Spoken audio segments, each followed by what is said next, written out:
Okay, so recording is in progress. So we're going to give it just a minute or two in case any others would like to join us. We did have someone just join. It just says Zoom user, so I don't know who you are, but hi. Thanks for joining. All right, and those of you that might be watching on Facebook or got the notification that we're live on Facebook, we are talking today about technology and how technology is impacting our lives from a few different perspectives. And we've got our resident expert today. And this is actually the first time in our group that we have done a live with a guest. So I'm super excited about this, and I hope to make this be something that we do more often. So Dr. Gupta, I'm super excited, first of all, just to have you here, obviously. And like I said, just thank you for bearing with me while we figure out how to have a guest on our Facebook Lives. So I appreciate that. And let's see, I think, what time is it? It's 2:04, so I feel like we're a few minutes in. Let's go ahead and get started, and then hopefully we have more people join us along the way. Sounds great. Thank you, Kristen. Thank you so much for having me here. I'm excited to share and connect with you and with your followers. Something that I'm passionate about, life technology balance, because I think it tends to affect all of us. Children, adults, grandparents, parents, professionals, teachers, educators, everybody. So let me begin by asking a question. I'm a physician. I like to ask a lot of questions, and then I like to answer those questions. So the first question is, what kind of a relationship do you have with your wireless mobile devices? Now, what does a wireless mobile device mean? Wireless mobile device is any device which is portable, so it is mobile, and it uses wireless network to send or receive information. So your smartphones, smartwatches, tablets, iPads, laptops, and for completion's sake, Kristen, I'm going to throw in TV in there too, because modern TV is not like the good old-fashioned TV. It is very much like a wireless mobile device. Now, why do I not call these devices smart? I have a problem with that. I think we give way too much respect to our devices by calling them smart. People have started wondering recently if our devices have become smarter than us. To a certain extent, maybe. So I like to put technology back in its place and call it exactly what it is: wireless mobile devices. Now, what about relationships? Do we think we are in a relationship with our devices? Can we imagine maybe half a day without our devices? Maybe a full day? Not so sure, right? We are so connected with our devices, it almost feels like we are in this intimate, cozy relationship with them. But the point is, what is the health of that relationship? Now, our relationship with our devices, is it a healthy relationship, or is it overuse, or it is a dependency type of relationship, or it is addictive? So that's what we are going to try and answer today. I want to pause here and see if there is any thought, questions, concerns from the people who have joined, the people who are already here. Yeah, so if you have any questions or anything, if you're on Zoom with us, feel free to put those in the chat. If you are on Facebook, first of all, you're welcome to join us on Zoom. The link is in the comments of this video, or you can feel free to post your comments on the video in the Facebook group, and I will happily read them for you. So any questions that you have along the way, feel free to throw those in there. And then when we get a minute, I will happily read those for you. We do have a couple of people that have joined us on Facebook. Hi, Facebook, everybody. So feel free to join us, or feel free to add any comments. Anyone have any concerns, questions at this point?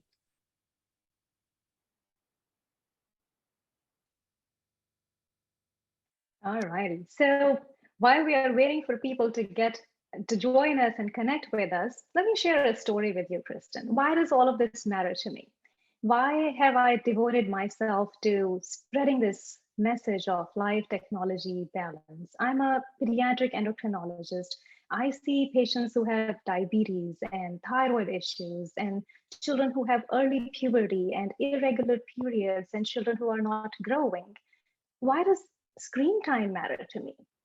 Well, after 16 years of rigorous medical training, I got my dream job at Vanderbilt University Medical Center 4 years ago.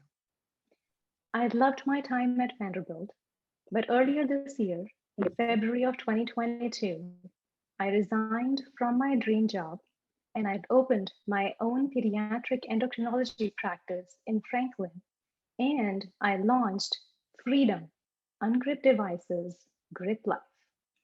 Over the last few years, Kristen, I realized that I was really not able to help my patients with their endocrine issues unless I helped them with their lifestyle, until I helped them with their screen time. I'll give you a few examples. I saw Tyler, 5-year-old little boy, for obesity. He weighed 100 pounds. For Tyler, simply the effort of walking from the waiting room to the exam room made him short of breath. The effort of getting up on the exam table made him short of breath. I checked all of his hormones, everything came back normal. I did genetic studies, everything came back normal. I also see patients with type 1 diabetes in my clinic, and I ask them, what are you doing up until 2 in the morning? And most of them tell me, oh, we are watching YouTube videos and TikTok videos, and we are on social media.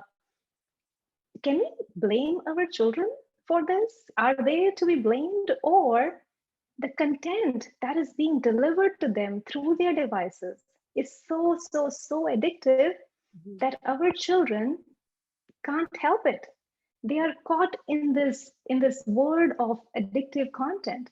The content developers know how our brain works, how to manipulate our brain, and feed us content that will keep us coming back for more, that will keep us glued to our devices. So I realized, until I sit down and spend time with the families and educate them about all of this, I can't help their diabetes. I can't help their obesity. I can't help their prediabetes. So now I have designed an office space, a clinic for myself that that allows me to do what I want to do. Mhm. Wow. So this is, you said February of this year? Wow. And so how has that been for you, as far as, like you kind of just mentioned, you're able to do what you want to do. Have you found that you're able to be more effective in private versus being at Vanderbilt? Yes, the difference is extreme. Wow, It really? is fulfilling for me as a pediatrician, as a pediatric endocrinologist, as a physician. And the difference is huge for my patients. They have never experienced healthcare like this before. It's completely different. There is no waiting room, there is no waiting time. I spend almost an hour and a half with each patient. We talk about everything under the sun, including, what does your day look like? How much screen time do you have? And not all screen time is bad screen time. Some of it is good screen time, staying connected with family and friends, FaceTiming. Like, I personally use my device to do my own fitness training sessions with my personal trainer.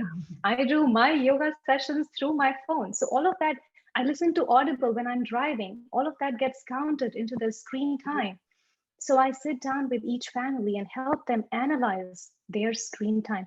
We have to remember, time and attention, those are the two aspects of human species that make us unique, that make us very different from all other species. Our time and our attention. And our time and attention is up for auction, Kristen. It is being sold behind our backs for very high price, and we do not know this. And that is because of the addictive content that we access on our devices. Now, how bad is this problem? Now, let me share some data with you, okay? Some facts, some science here. There are 6 billion smartphone users in the world at this time. 6 billion. Do you know what is the population of the world? It is 7 billion. Wow. So about 85% of the people in the world have access to smartphones. Is that bad? Not really. It does a lot of good. Technology is not all bad, but are we able to maintain the life technology balance? That's where the health impact of technology comes in. So there are 4 areas of health that are mainly affected by overuse of technology, and that is what I teach my patients. Number 1, obesity. By year 2030, 50% of the adults in the United States will have obesity. 25% will have severe obesity. Sleep. 9 out of 10 Americans reported in a Sleep in America poll taking a device into bed with them. The more interactive the device was, the harder it is to fall asleep. And then we are tired the next day, we are less efficient, less productive, more sleepy, more grouchy, and more grumbly. Truth. I can vouch for that. Exactly. Number 3, mental health. The incidence of death by suicide has increased by 30% in the last decade. Wow. Social media has a big role to play in it. Many social media platforms have actually been called toxic for the mental health of teenagers, especially girls. Yeah. 4th, distracted driving. We all know that's true. It annoys me. It makes me scared for myself and for my family when I have to share the road with distracted drivers. And data suggests that 70% of the crashes in a recent year in the US were because of distracted driving. 70%.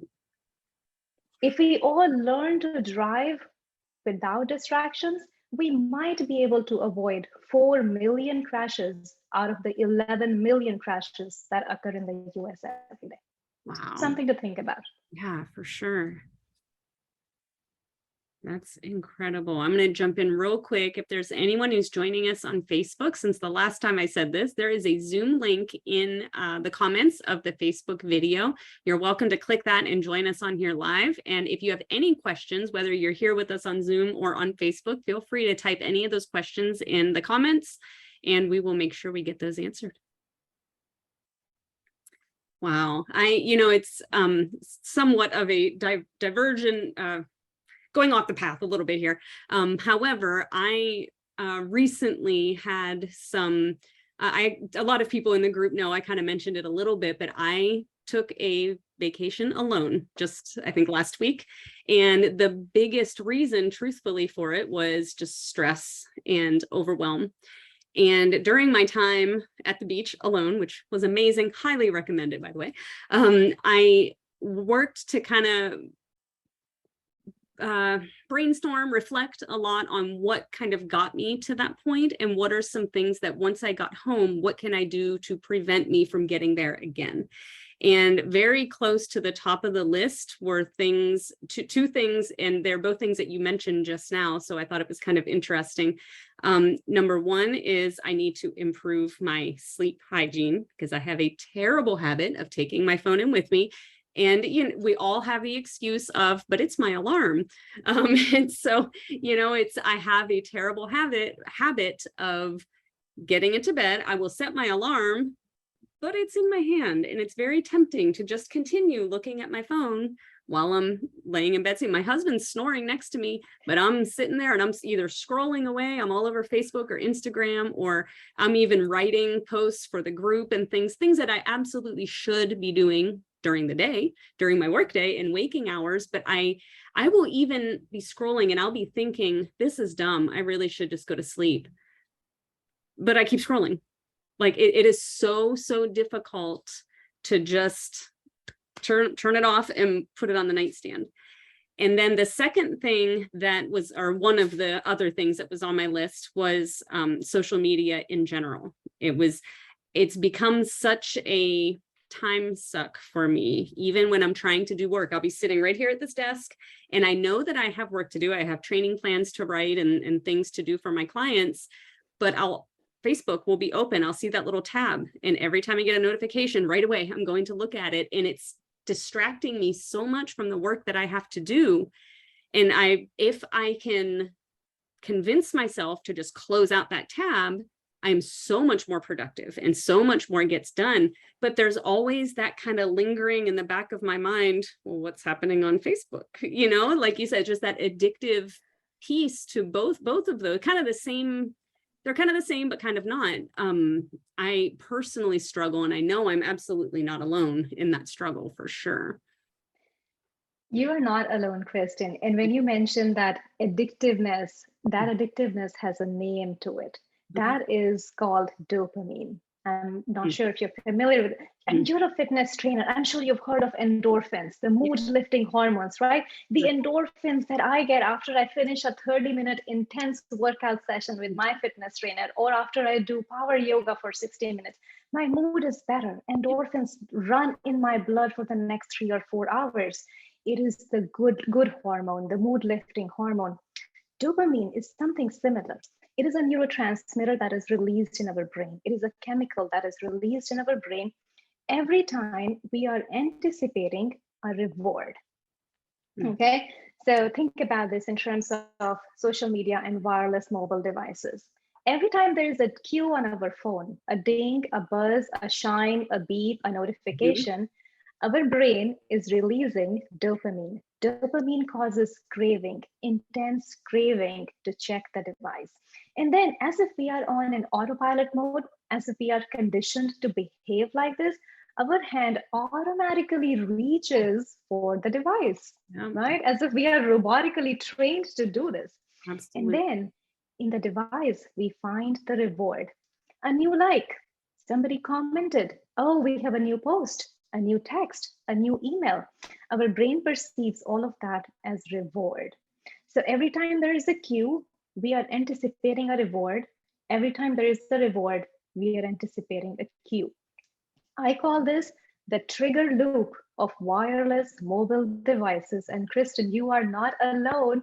We are all stuck like a hamster on his wheel in the trigger loop of wireless mobile devices. Truth. Hamster wheel is the best analogy I've heard. That's absolutely it. It's amazing. And it's very powerful. We all need dopamine to be motivated and to do things in life, but too much of anything is not good. Yeah. Now we have taken things to a little bit on the extreme on the other side. Our brain has become so conditioned to that reward that even if there is no notification on our device for a little bit, it makes us uneasy. Sure, nobody has texted me for the last 15 minutes. I posted this on Facebook this morning and nobody has liked it. Where is everybody? That's true. That's true. I'll find that. I'll open it up and I'll like refresh my screen or whatever. And I'm just waiting to click the button to see the notification. And sometimes, and it's not there, I'm like, is it broken? Right? Am I connected? Right? And then the dopamine dips. And when it keeps dipping repeatedly over time, that's where the seeds of depression and anxiety get planted. Our brain is in this constant roller coaster of dopamine going up and down and up and down. There is no stability. We've got to calm down. We've got to plateau out the levels of dopamine in our brain so that we can replace FOMO, the fear of missing out, with JOMO, the joy of missing out. Love it. I love it. That's a good one. Write that down, y'all. That's a good one. All right, let's see. If you are just joining us on Facebook, feel free to click the link in the comments and come on in here in Zoom. And no matter where you're watching us, feel free to comment if you have any questions, or even if you just agree with anything, or if you can relate to anything that we are saying, feel free to add that in the comments and join in the conversation. So what are a few things, Kristen, that you might have maybe discussed with your clients for them to be more present, maybe when they are working out with you, when they are training with you? What do you tell them to be more mindful, to be more present? Ooh, that's a great question. So I think from a training perspective, we mostly do strength training. And one of the things that we've somewhat recently kind of switched towards is we work with what we call RPEs. I don't know if you're familiar with that, but it's the rate of perceived exertion.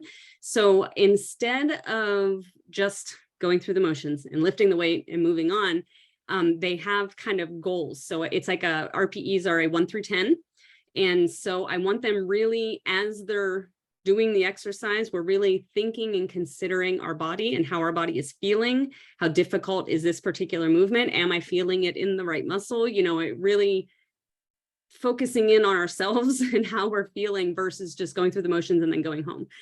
So that I think is probably one of the biggest changes that we have made recently to increase, I guess, that awareness of self and each other, you know, whatever. And even watching each other, it's interesting how, because I generally do small group training, so I'll have several people there at a time, and they'll kind of watch each other and they'll know, like, if that was supposed to be an RPE 8, they'll look at each other and go, that looked too easy. I think you need more weight, or, you know, whatever. So it's created some conversation. And I think it really improved our awareness in how each exercise is making us feel in general. So I think that's a really big piece that we've been doing. Exactly. So being mindful, being present to each and every action. Where is your hand going? What is it reaching for? Why is it reaching for your device in that particular moment?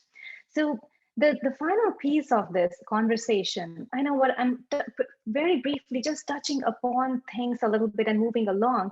There is so much more to this. This is just the tip of the iceberg. But if we talk about solutions, I promised you solutions, Kristen. So let's dig into the solutions. How do we achieve life technology balance? And I want to empower the audience with 2 tools.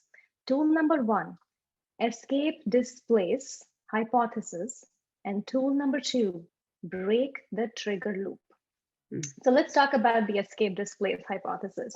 Now, what do I mean by escape displace? Let me give you a few real life examples. If you have the choice to, let's say, prepare a PowerPoint presentation versus scroll social media just for a little bit more. Yeah. You know what I'm going to pick. Right? Do some household chores versus watch just one more episode of that favorite streaming show. Right? Exercise versus curl up on the couch with the device because we are so tired and the devices offer so much comfort and coziness. What would we choose, right? Now, see, there are only 24 hours in a day. Within those 24 hours, we have to make time for essential activities of daily living. Sleep for about 7 to 8 hours, office work / school work for children, meals, a couple hours, driving around, getting grocery, household chores, some media-free, family time, hobbies, exercise, leisure. After all of this has been accomplished in 24 hours, then maybe a couple hours or maybe some time for doom scrolling the internet or for entertainment might be okay. But that doesn't happen these days because our devices are always there to keep us distracted. They help us escape. So that is where the escape comes from. They help us escape from the essential activities.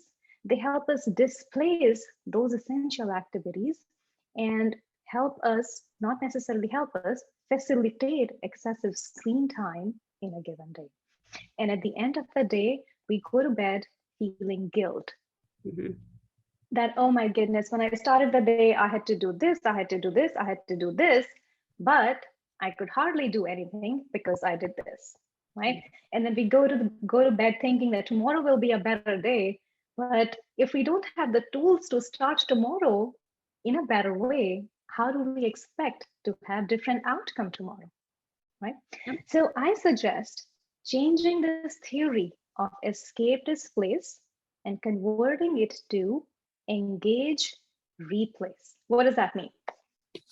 The next time we want to reach for our wireless mobile device, pause and think, what is it that we are reaching for our device for? Are we picking it up because we need to use it as a tool, because we need to accomplish a task, or we are picking it up because we need to escape from something, escape from boredom, escape from stress, escape from conflict, escape from emotions, from sleep, from exercise, from family, What are we escaping from? What are we finding solace from in our devices in the virtual world? And once we have had that processing for a few seconds, take it easy, no guilt, get rid of the guilt, no judgment. We are all in this together. And then put your device back down. And then turn your attention and engage with the person or the task that we were trying to escape from. So change escape to engage, change displace to replace.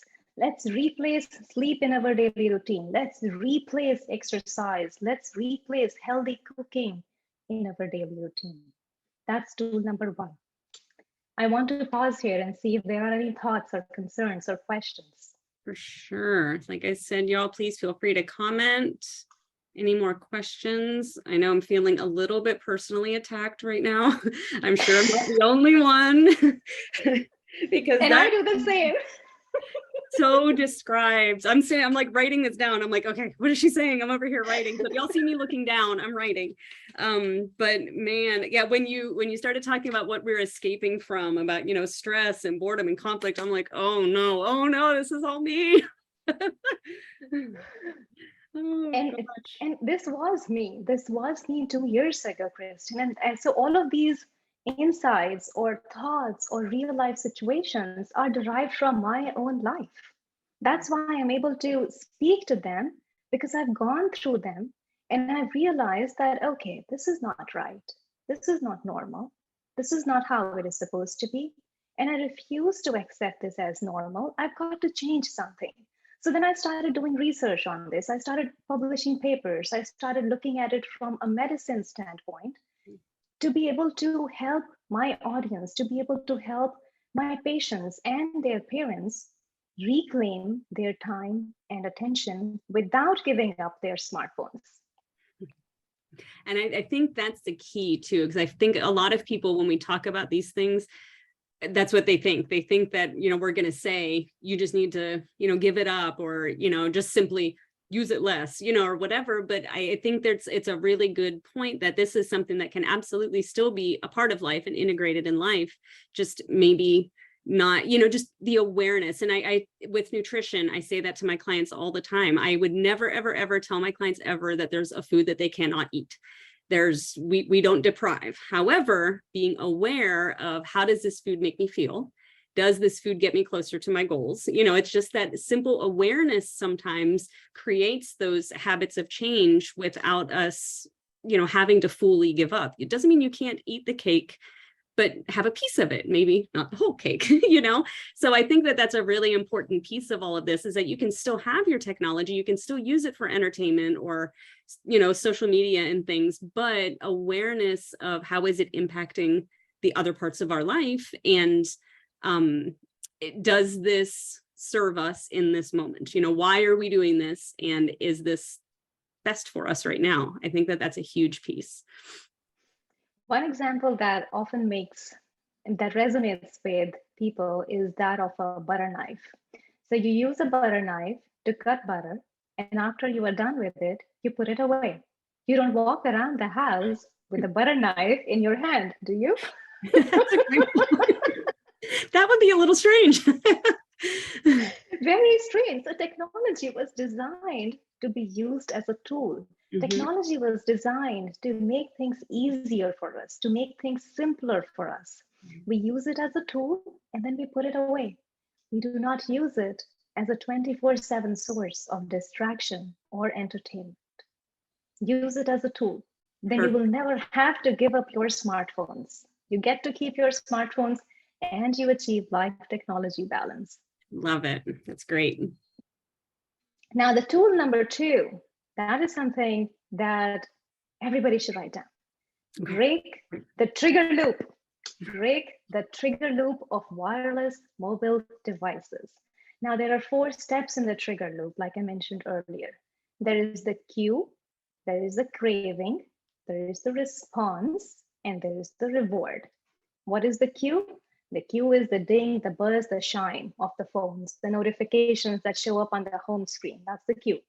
The craving is dopamine related. You can't control it. It's not in your powers. It's the brain doing the work. So no guilt there. Okay. Number 3, response, reaching for the device. Number 4, the reward that we find in our devices. How do we break the trigger loop? We break it by breaking down each of these 4 steps. Step number 1, delete the cue. Number 2, curb the craving. Number 3, weaken the response. Number 4, dull the reward. So how do we do all of this? Sounds easier said than done. Delete the cue. I recommend going through the settings of our devices and deleting any redundant notifications that do not need to be there.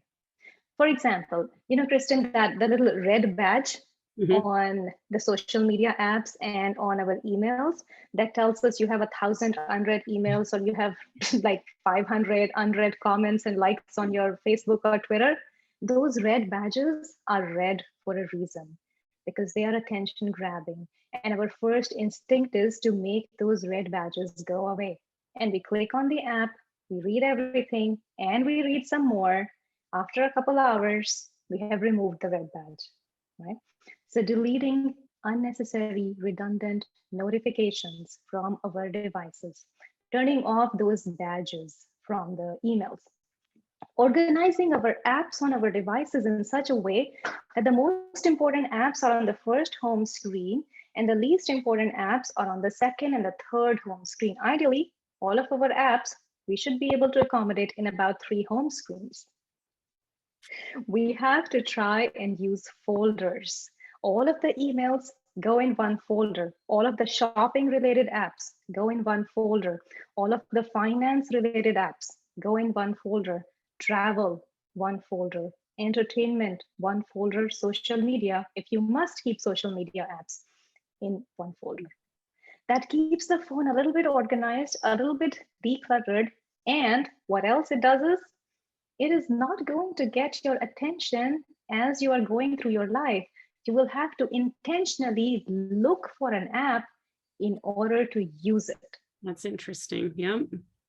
Because when you put those in the folder, the apps become really tiny, really small, and you don't see anything that's happening with them. They don't catch your attention. When you need them, you search Orbitz or Delta or Bank, and then your app will show up. So make it harder for you to get to things which are time consuming. So that is step 1, deleting the queue. There's a lot more to it, but I'll go on to the next step. How do we curb the craving? By being mindful. Every time we touch our device, there has to be a reason. We have to practice this. It doesn't come tomorrow. It will not come tomorrow. Practice, practice, practice. Practice being intentional in the use of our devices and making sure we are using them as a tool and not as a distraction. What am I escaping from? At this given time, I know I need to be exercising, so I better get my butt off the couch and break into a sweat. Social media will still be there 30 minutes later. I can do it later, but now is the time to take care of myself. Self-care. Now, step number 3, weaken the response, make the device hard to reach. Now, what I do is when I have to write an article or a research paper or something that needs my undivided focused attention, I like to turn off all notifications on my phone. I keep it on ringer for calls in case somebody needs to reach me urgently. And I put it away in my bag's zipper pocket where I cannot reach it. So do that for 30 minutes. And if I'm sure something will move, something will shift inside of us if we are able to work with focus for 30 minutes. And if we are able to do it for 30 minutes, let's increase our goal to 60 minutes of working without distraction. The changes in productivity, the changes in efficiency, the transformation, the new ideas that we will get, it will open so many doors for us, so many opportunities. It is unbelievable. And I'm saying this because people have told me after they have put all of this in practice, their life has changed. Yeah. So making your devices hard to reach, put them in a desk drawer, lock the desk drawer, and give the key to somebody else. I like it. That very similarly goes with what I was saying earlier. Like if I just close out that Facebook tab, even though I have to be, on the computer working, I would turn the phone upside down. That's a great idea to just get it away, like completely. I put it in another room or whatever, but I'll turn it upside down. So at least when it lights up with notifications and doesn't quite get my attention as easily. But I've noticed a huge difference in how much I can get done in a much shorter span of time than when I'm not doing those things, for sure. Exactly. The time management, that it's like you've added 3 extra hours in your day. Your day is not 24 hours anymore. It suddenly become 27 hours and you don't know what to do with all of that extra time. Yep, it is the truth. I think that's been my biggest struggle, I guess, maybe just even from a mental health standpoint of I'm always feeling overwhelmed and things aren't getting done. And then when I truly stop to look at why things aren't getting done, it's 100% my own bad habits. And that is by and far the number one problem is social media, for sure. Yes, and a lot of other distractions that our devices offer. So that is the fourth step of the trigger loop. That's a very nice segue into making the devices boring and unappealing. We have to dull the reward that our mind perceives from use of the devices. How do we make our devices boring? Step number one, now don't fall off your chairs, people. delete social media apps from your phones. Not asking to delete social media accounts. I use social media all the time to spread my message, for marketing, for branding, to stay in touch. But in fitness training, Kristen, there are different levels. There is a beginner's level, there's an intermediate, and there is an advanced. So this particular tip is for the advanced version. For sure. Those are fighting words. Some people are on the other side of the screen now going, what did she just say? Because the apps are specially designed to be addictive. If you access social media on a browser, you will notice how unpleasant that user experience is. And you would want to go back to the app because they have put a lot of time and effort in making the apps addictive. For sure. So I recommend making an appointment with social media, like a 30-minute appointment every day, and schedule that appointment just before another appointment that cannot move, like meeting with the boss starts in 30 minutes. And now is my 30 minutes for social media. And after that, I've got to put this down. So there has to be a hard stop. Yeah, I love it. I mean, I don't love it, but I love it. Oh, gosh. Wow. Okay. Anybody have any thoughts, questions, concerns on any of that at this point? Let's see, anything on Facebook? So this is just the tip of the iceberg. There is so much more to this. And I covered this in a whole lot more detail at an event called Reconnect. And I did that event in Atlanta in June. And it was an extraordinarily transformational event. The rest of my team is in Atlanta. That's why I did it in Atlanta last month. But now I'm doing it in Nashville on September 24th. It's at the View Studio. It's a breathtaking movie production studio. It's a 3-hour event where we dig deeper into everything that we discussed today.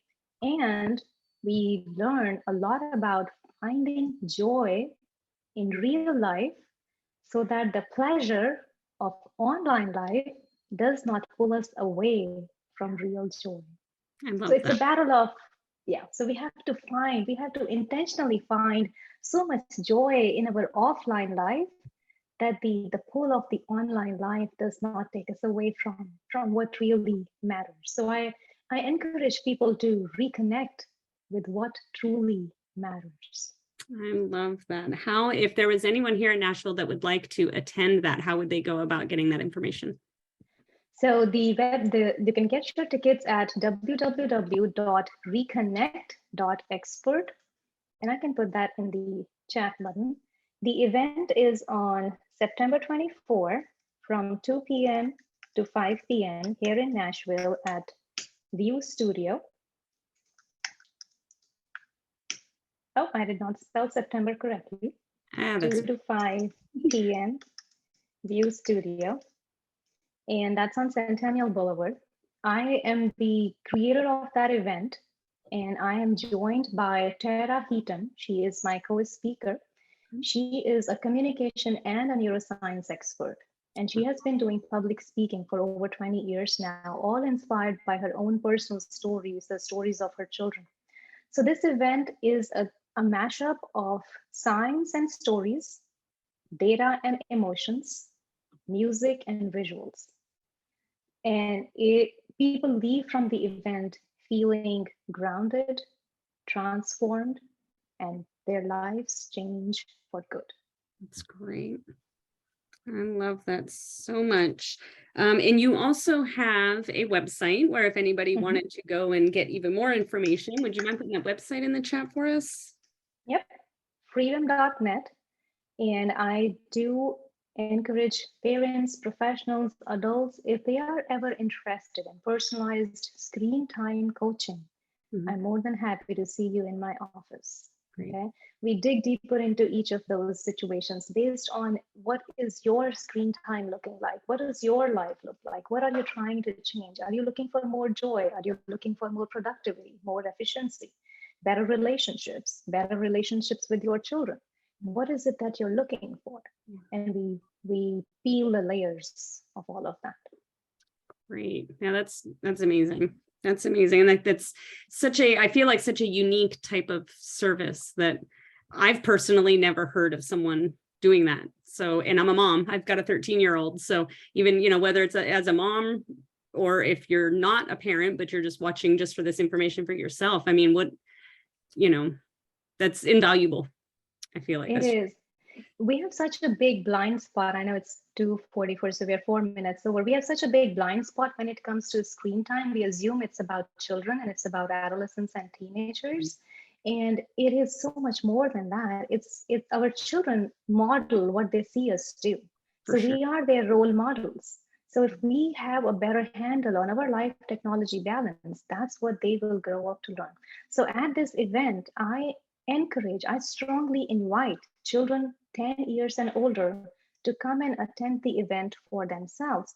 It is so much better for them to hear from a pediatrician and from a neuroscience expert rather than hearing from their mom or dad. For sure. Right? And they hear it with stories and with fun data and with fun science. And they get to see other children their age completely transfixed by what is happening. And they left testimonials. The children who attended it in Atlanta, they had a new insight into what screen time and social media means. Yeah, I didn't even honestly think about the fact that kids could come too. I was thinking at it from the parent perspective, but that's incredible to bring the kids and have them experience it firsthand. That's amazing. That's because, like you said, anyone who's a parent can testify that they're not going to listen to us, but someone else will say the exact same thing, and it'll mean so much more coming from the other person.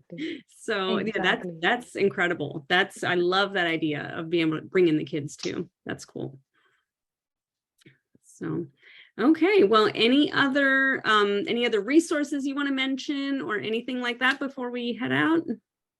So on my website, there on my blog page, there are many videos that have tiny little tips that are seemingly very obvious, and the knee-jerk reaction might be, oh, I already know this, or I already do this. But if you watch that for a few times and try to actually put that into practice, there might be a lot more to it. So tiny little tips and tricks. There are highlights from our previous events, experiences of other people.